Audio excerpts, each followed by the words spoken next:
Hi there, this is a video for the week. I have a little bit of shopping that's arrived. A few things that are a bit different from the norm, but we shall see them momentarily, and one film to discuss mainly. So, first of all, let's get to the post that this week comes from Eureka. There we go. Odd Couple and Midnight. I've had the jokes about this looking very different from Jack Lemmon and Walter Matthau's usual escapades.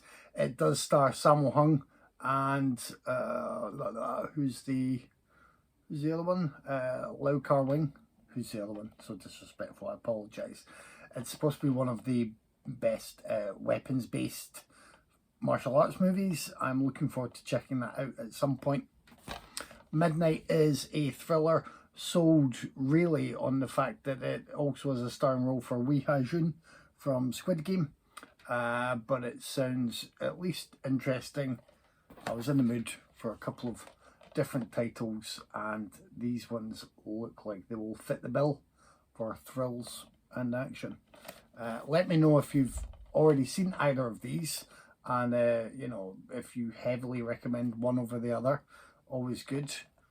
Odd Couple's actually only a 12 on Blu-ray, so that's interesting. I think maybe a lot of the stylized fighting from the glorious martial arts movies of yesteryear probably seem a little bit tame now. There would probably be a 12. The Shaw Scope box set is a 15. There's quite a variety in there, so that's yeah, it doesn't necessarily mean they are unexciting bloodless films, but they're probably less bone crunching and realistic than stuff that we see today. So not necessarily a bad thing if you want a bit of escapism, especially with Sammo Hung in there. Other post I received, so you got to see this, I've got back into my reading lately big time. I think I mention it quite often now, and I also really enjoyed some comic books, graphic novels, including the Master of the Macabre, Junji Ito. I finished Uzumaki. It was made into a film many years ago, and that's an enjoyable film, but the comic book artwork that he does is fantastic. So people have been recommending Lock and Key, so I'd say to get the master volumes. Pretty nice sets. I like Joe Hill's work usually, so I'm looking forward to checking out these at some point.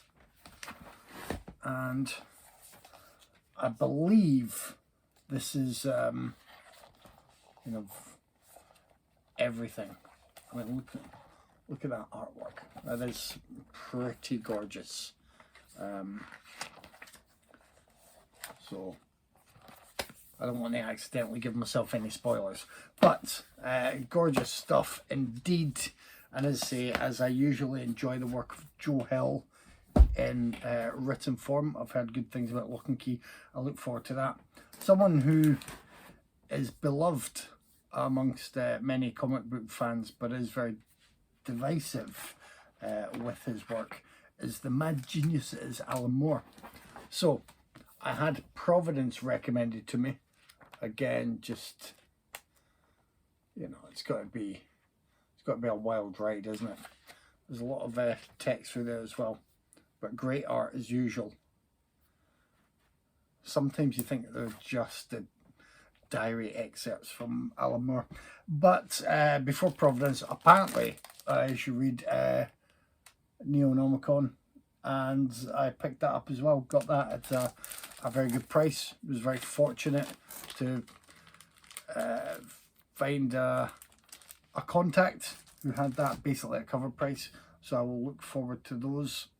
I'm currently working through some Judge Dredd comic strips, the old case files, just volume 1, and reading wise, my next book is going back to the first Jack Reacher book, because I'd enjoyed little bits I'd seen of the series that was on Amazon Prime. Audiobook, I have moved on to, it's Richard Ayoade's book about the View from the Top, the Gwyneth Paltrow movie. So that should be fun. and it's narrated by Richard Ayoade, so quite fun. Last thing then, the movie to discuss this week is The Adam Project that has just dropped on Netflix as of, I think it landed on Friday. It's the latest Ryan Reynolds film, so Ryan Reynolds generally tends to act quite like Ryan Reynolds nowadays, which a lot of people put forward as a main complaint. I don't mind. I think a lot of big actors in their sort of main kind of prime run, whenever they're on a hot streak, tend to stay within their comfort zone, tend to often give very similar performances, whether it's, you know, and you may like or dislike these actors, but, you know, Will Ferrell, Bill Murray, Mark Wahlberg, even Tom Cruise, when he isn't stretching himself in dramatic roles, when he was doing the action stuff, it's always the same. Tom Cruise runs.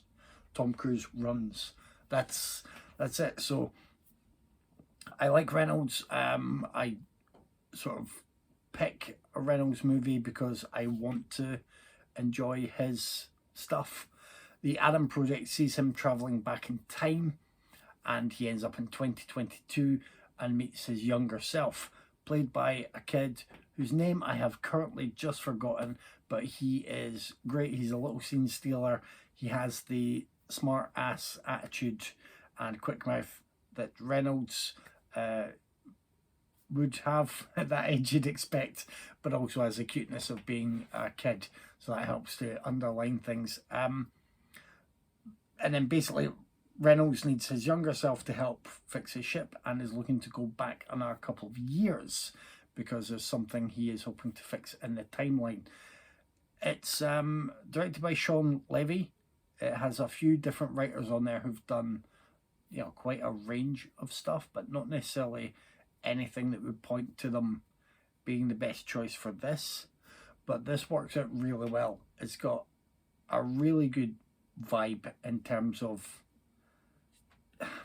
people say it a lot, but it does feel like a film that could have come out kind of late 80s, early 90s, because you get the sweetness, you get the sci-fi, you get the action, you get the comedy, and you get a few swear words thrown around, and you get the predictability, but also a couple of left turns that are, you know, a pleasant surprise, because you expect them to put a little bow on top of everything that they don't necessarily do. If you like Reynolds, you'll like The Adam Project. If you don't, then just avoid it. But really, it's a film that has a bit of something for everyone. You know, there is quite a bit of heart to it and some nice emotional moments, but it doesn't sort of let itself get bogged down by either the emotions or the science. You get enough science to explain any gadgets and to keep the plot going along. That's it. It's highly recommended. I think it's definitely the best that Reynolds has done for Netflix. From his selection of films that were going straight there, it's definitely his best one.